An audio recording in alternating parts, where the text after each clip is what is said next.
Dragi moji, veseli i zdravi bili. Kako vi pucketate?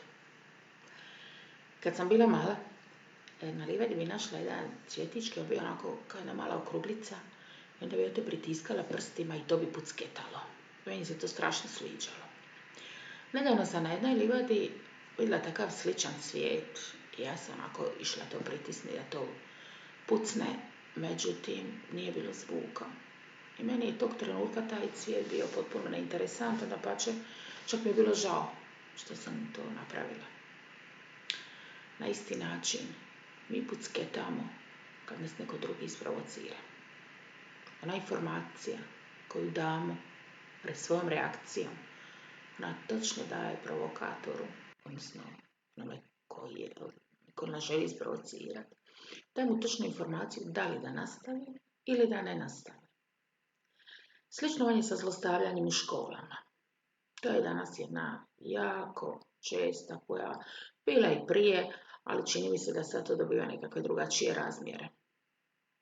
Sada, koliko god to čudno zvučalo, u svakom krugu zlostavljanja postoje dvije osobe koje sudjeluju u tome. Jedna je zlostavljač, a druga je zlostavljanje.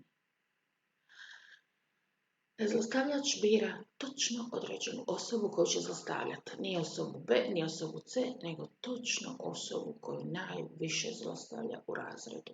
Jer mu on najbolje pucketa.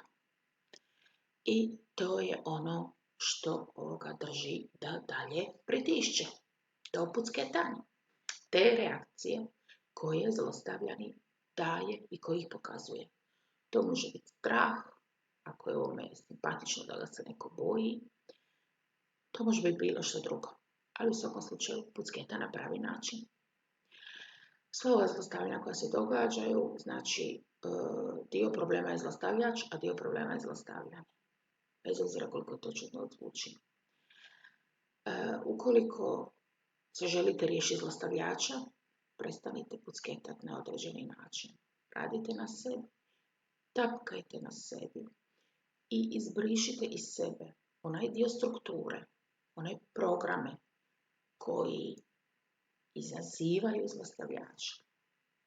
On se neće mi promijeniti, neće vjerojatno željeti se promijeniti, a vi to ne možete. Vi ne možete promijeniti zlostavljača, ali možete promijeniti sebe. Možete izbrisati iz sebe i svoje strukture program na koji se on hvata. Program koji mu super pucketa.